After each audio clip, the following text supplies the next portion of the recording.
février 2025 avec ses fidèles compagnons politiques du Parti du Renouveau démocratique PRD, aujourd'hui membre de l'Union progressiste, le Renouveau. C'était à l'occasion de l'édition 2025 de la traditionnelle cérémonie d'échange de vœux du Nouvel An. Ils sont venus de toutes les circonscriptions électorales, ces fidèles compagnons qui ont rallié le domicile de Maître Adrien Humbedi à Porto-Novo.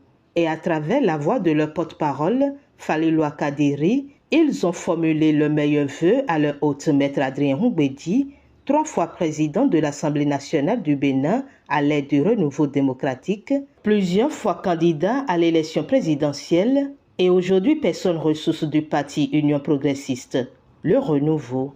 Il est de tradition de présenter nos souhaits au président Adrien Humbedi. C'est toujours un moment de retrouvailles, des amis qui ont partagé une histoire avec lui. Une histoire marquée par des succès qui ont servi de motivation et d'encouragement à poursuivre nos objectifs. Et bien sûr, des difficultés qui ont été aussi des occasions d'apprendre et de grandir.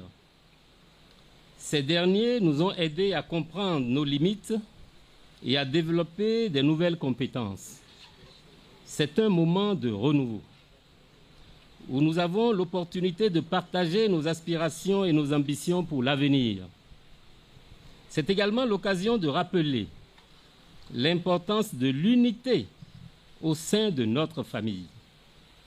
Ensemble, nous formons une communauté forte, prête à relever les défis qui se présentent à nous. Et comme vous le savez tous, l'année 2025 sera une année charnière, synonyme d'une année préparatoire pour relever ceux qui sont imminents, les défis. Vos compagnons ont répondu présents à l'appel. Ils sont venus de toutes les contrées du pays. Si je conçois cette cérémonie comme un moment de convivialité partagée, j'y vois aussi et surtout le signe fort d'une communauté de femmes et d'hommes capables d'unir leur énergie, leurs compétences, leur savoir-faire et leur talent au service d'une noble cause sous votre leadership. En effet, vous avez porté haut, très haut, l'étendard de cette famille qui continuera encore et encore à faire parler d'elle. Qu'importe, nos marques restent et resteront à jamais indélébiles dans l'histoire politique de notre pays. Cependant, en ce jour particulier, je ne peux m'empêcher d'avoir une pensée à notre camarade Moucharaf Oubadamassi. Bien qu'il ne soit plus parmi nous, son héritage et sa vision continuent d'éclairer notre chemin. En honorant sa mémoire, nous devons nous engager à vivre pleinement, à ne pas laisser les regrets nous ronger. Que cette année soit l'occasion de renforcer nos liens, de nous soutenir mutuellement. En retour à ses vœux à son endroit, Maître Adrien Humbedi a formulé les siens à l'endroit de ses fidèles compagnons politiques, tout en leur rappelant le rêve du PRD au moment de sa création, un message basé sur la démocratie, l'état de droit et la liberté. Il n'est jamais tard pour présenter des vœux. Je voudrais donc présenter à chacune et à chacun d'entre vous mes vœux pour une année 2025 merveilleuse. Une année pleine de paix, une année pleine de bonne santé, une année pleine de longévité, une année pleine de prospérité, une année pleine de succès et une année pleine de bonheur pour vous-même et pour toutes les personnes qui contribuent à vous rendre heureux. S'engager dans l'arène politique n'est pas une chose facile. On s'engage dans l'arène politique parce que on a foi en des valeurs. Parce qu'on porte un rêve. quel était notre rêve? Nous avons créé le PRD en 1990. Cela fait 35 ans. De quoi rêvons-nous? Nous rêvions de tirer leçon du passé récent de notre pays. Nous rêvions d'un Bénin de liberté. Nous rêvions d'un Bénin où l'état de droit est respecté. Nous rêvions d'un Bénin où la démocratie est le mode de gouvernement. Nous rêvions d'un Bénin dont tous les fils et toutes les filles sont rassemblés. Démocratie, liberté, rassemblement, état de droit. Voilà le rêve que nous avions fait. C'est vrai ou c'est faux, ceux qui sont doyens ici? C'était ça le rêve. Et quand on dit ça, quand on dit état de droit, démocratie, liberté, ça veut dire quoi? Que nous voulons que désormais la transmission du pouvoir se fasse démocratiquement par les urnes. Nous voulions dire non au coup d'État. Nous voulions dire non à l'autocratie. Quand nous disons non au complot, nous disons aussi en même temps non au faux complot. Car on ne peut pas être derrière moi sans comprendre et sans savoir qu'il y a aussi des faux complots. On ne peut pas être avec moi sans savoir qu'il y a aussi de vrais complots. Nous avons dit non à tout complot. Nous avons dit nous voulons que les Béninois vivent libres grâce à la démocratie, grâce à l'état de droit. Si quelqu'un fait une erreur, une faute, bien sûr, il sera puni. Mais s'il n'a pas fait de faute, s'il respecte le droit, il doit vivre libre. Nous ne voulions pas. Nous ne voulons plus voir des Béninois en exil. Nous voulions qu'ils reviennent tous. Nous ne voulions pas que des Béninois soient en prison pour des délits ou des crimes d'opinion. C'est ça notre rêve.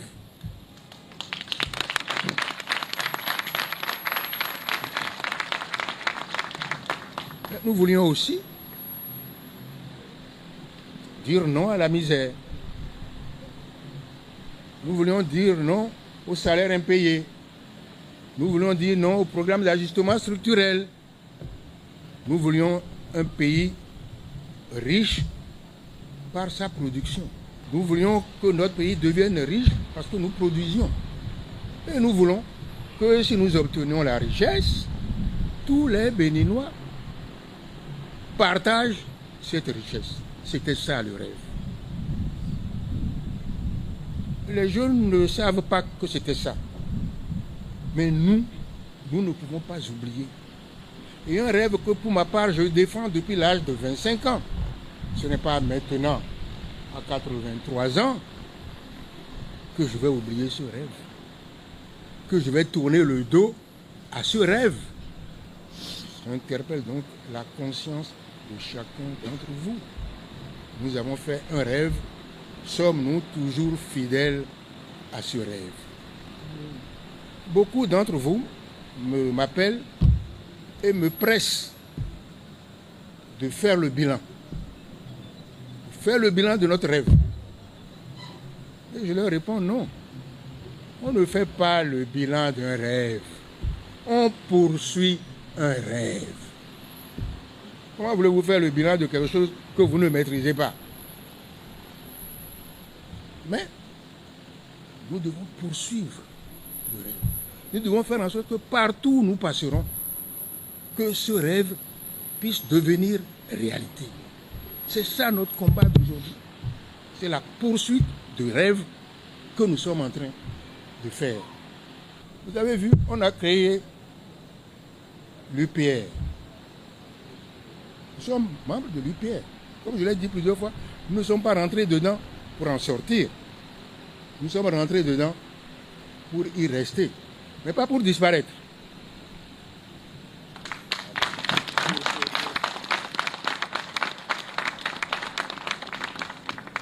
c'est au prix de lourdes négociations que nous avons réussi à avoir ce logo-là. Vous n'avez pas vu qu'il y a l'arc-en-ciel sous l'arbre? Mais l'arc-en-ciel n'est pas venu là par hasard. Vous n'avez pas vu qu'on a mis le renouveau? Le renouveau n'est pas venu là par hasard. C'est parce que le rêve que nous poursuivions, nous avons voulu qu'on ne l'oublie pas. Voilà pourquoi, au moment de nous mettre ensemble avec nos amis de l'UP qui nous ont sollicités, nous avons fait en sorte que l'arc-en-ciel reste et que le renouveau soit mis. Donc quand on dit le PAD a disparu, le PAD a disparu, les idées ne disparaissent pas.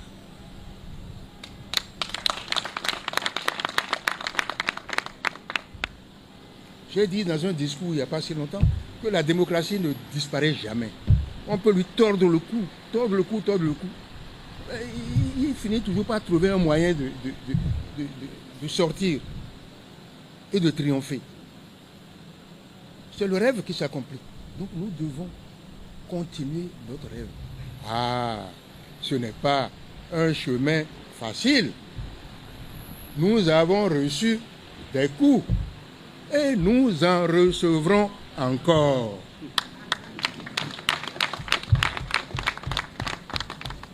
Mais n'ayez pas peur des coups. Moi qui suis là, 83 ans, j'en reçois encore. 80. Qu'est-ce qu'on peut faire encore à 83 ans? J'ai pris la dernière fois, j'ai pris l'almanach des anciens présidents du Bénin, anciens présidents d'Assemblée et tout ça. Et je me dis, mais je suis un privilégié. Il n'y en a pas beaucoup qui ont atteint l'âge que moi j'atteins aujourd'hui. Comment est-ce que pour ça, je vais dire, non, il me reste encore 1 an, ou 2 ans, ou 3 ans à vivre. Tout ce que j'ai fait et dit depuis l'âge de 25 ans jusqu'à maintenant, je jette ça au panier. Je ne jetterai pas au panier.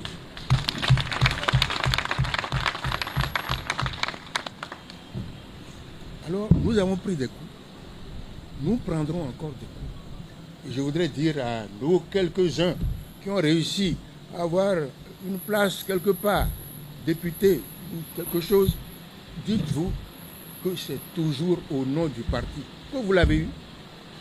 C'est au nom d'un rêve que vous l'avez eu, que vous pouvez le perdre à tout moment, mais que nous ne disparaîtrons pas pour autant.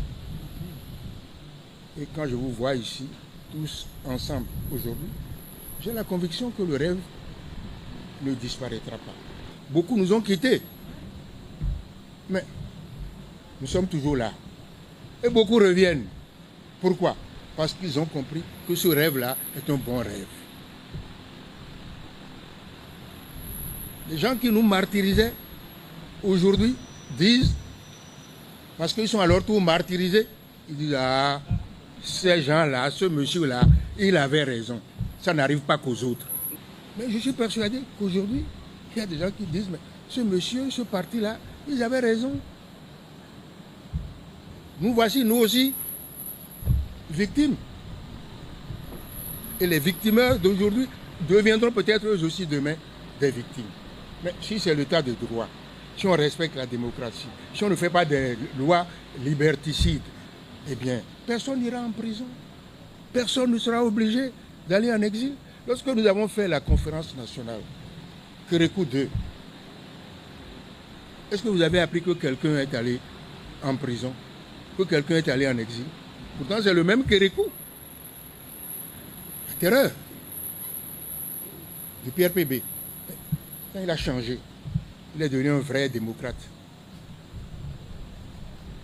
Le pays est resté en paix.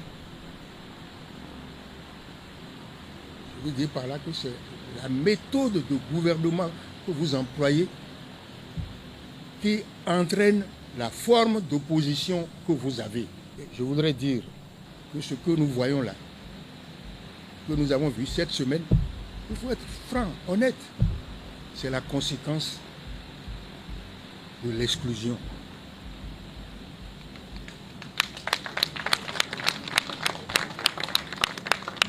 La victime n'est pas mon ami, n'est pas un ami, et vous savez pourquoi il ne peut pas être mon ami.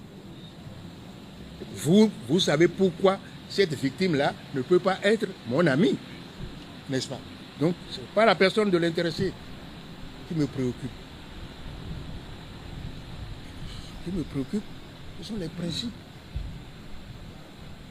Il ne faut pas qu'un jour, lorsque quelqu'un rentre par la droite, d'autres sortent par la gauche. Il faut que nous restions toujours rassemblés pour construire ensemble le pays. Donc ma conviction forte, c'est que les prisonniers politiques, il faut les sortir.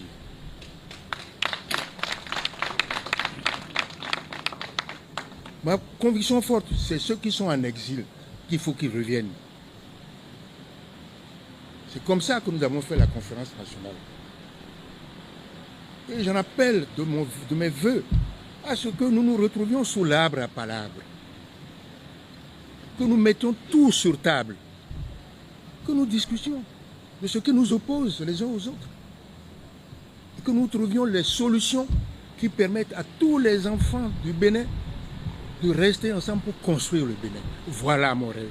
Et voilà le rêve du PRD.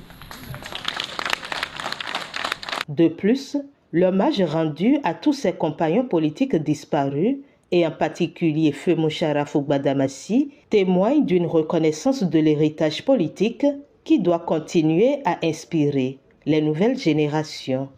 Sans Moucharaf Gbadamassi, rien n'aurait été possible en 1990. Donc nous sommes là pour célébrer sa mémoire et pour lui dire à lui et à sa famille biologique que nous ne l'avons pas oublié et que nous ne l'oublierons jamais. Nous ne pouvons pas oublier Salomon Biokou. Nous ne pouvons pas oublier El Hadj Jafari Badirou. Nous ne pouvons pas oublier Tiamiou Adjibade. Nous ne pouvons pas oublier Kamarou Fassassi. Nous ne pouvons pas oublier Ismaël Tidjani Serpos. Nous ne pouvons pas oublier Jean-Pierre Agondanou. Nous ne pouvons pas oublier Jean-Marie Zizindokwe. Nous ne pouvons pas oublier Khodé Firmin. Nous ne pouvons pas oublier Ernest Akadjamé. Nous ne pouvons pas oublier Gata Alimatou, épouse Biaou. Nous ne pouvons pas oublier Moulikatou Da Silva. Nous ne pouvons pas oublier Augustine Kodja. Nous ne pouvons pas oublier Timothée Zanou, auquel nous ajoutons bien sûr la liste de ceux qui sont récemment partis. De rappeler leur mémoire nous fait un devoir de fidélité vis-à-vis d'eux. Mes chers amis, tous les noms que j'ai cités tout à l'heure sont des hommes et des femmes qui, à un moment de l'histoire de notre combat politique, ont partagé notre rêve. Et parmi eux, celui qui a porté le plus haut l'étendard de ce rêve, c'est Moucharaf Gbadamassi. À la fin de la cérémonie d'échange de vœux, quelques participants donnent leurs impressions. Nous, fils et filles, disciples et dignes élèves du patriarche, sommes toujours ravis de nous retrouver chaque année autour de lui pour lui souhaiter nos vœux les meilleurs et recevoir de sages conseils de sa part. Le président d'abord nous a rappelé le rêve qu'avaient les pères fondateurs de ce parti, de cette famille politique dans laquelle nous sommes retrouvés depuis quelques années, nous travaillons ensemble. Il nous a rappelé la vision, le combat pour lequel ils sont en train de travailler depuis des années. Et il a invité chacun de nous à continuer dans le sens, parce que nous avons encore du chemin à faire. Nous sommes dans un grand ensemble et nous travaillons pour l'émergence du pays. Il a encouragé les uns et les autres à se tenir toujours les mains dans les mains, quand bien même c'est souvent difficile, à poursuivre le combat, parce que l'espoir est permis. L'avenir nous réserve beaucoup de choses. Il y a du bon devant. C'est une rencontre familiale et je dois vous dire que c'est une tradition au sein du PRD, devenue sensibilité politique au sein de l'UPL Renouveau. Il faut le souligner. Nous sommes une sensibilité au sein de l'UPL Renouveau. Et ici, cette année, nous avons réuni, comme à l'habitude, à notre habitude, les membres du bureau politique. Et c'est les membres du bureau politique du PRD, je précise encore une fois que c'est la sensibilité au sein de l'UPL Renouveau que nous avons réunis ici ce matin. Et nous avons partagé le repas avec notre patriarche. 83 ans, c'est à féliciter. On a grâce à Dieu pour lui. Tout à fait, c'est réel qu'on se souvienne, n'est-ce pas, de ceux-là qui ont porté le flambeau du PRD. Et ils sont très nombreux à regagner l'au-delà et qui sont dans la félicité éternelle. Et en particulier le président Moucharaf Gbadamassi, qui a été le porteur, n'est-ce pas, de ce rêve du PRD avec le président Adrien Ngouilly. C'est un rêve qui ne finit jamais. Vous voyez, donc le président Adrien Ngouilly l'a précisé encore ce matin, c'est un rêve qui ne finit pas et qui se poursuit, et n'est-ce pas, qui détermine, n'est-ce pas, l'existence du PRD. C'est un rêve. La démocratie ne meurt jamais, n'est-ce pas. On a beau, n'est-ce pas, se détourner de la démocratie, elle revient toujours et s'impose à nous. Donc nous sommes rappelés de ceux-là, de ces figures emblématiques qui ont façonné, qui ont magnifié le PRD, qui ont fait que l'esprit PRD reste encore aujourd'hui.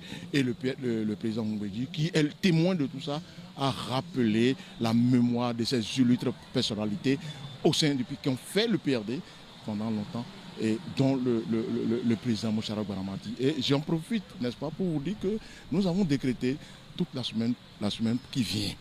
Vous vous rappelez, il y a 25 ans, le président Gbadamassi nous a quittés, précisément le 4 février. Ça fera 25 ans qu'il nous a quittés. Et nous avons programmé, n'est-ce pas, de manifester cela par des prières partout pour que son âme puisse se reposer en paix et pour qu'il sache qu'il a vécu au milieu des gens, qui le portent toujours et qui reconnaissent tout le travail qu'il a abattu. On ne peut pas oublier le président Gbadamassi. Nous ne pouvons pas oublier tous ceux-là aussi qui ont battu, n'est-ce pas, l'esprit PRD, qui ont façonné l'esprit PRD pendant des années et qui nous ont malheureusement quittés et qui sont dans l'au-delà. Loin d'être une simple formalité, cette cérémonie d'échange de vœux est un acte profondément ancré dans la mémoire collective et l'histoire du PRD, servant de tremplin pour l'avenir et l'engagement politique de ses membres. En ce début d'année, le PRD, pleinement conscient de son héritage et des défis qui l'attendent, est déterminé à rester un acteur clé du paysage politique béninois.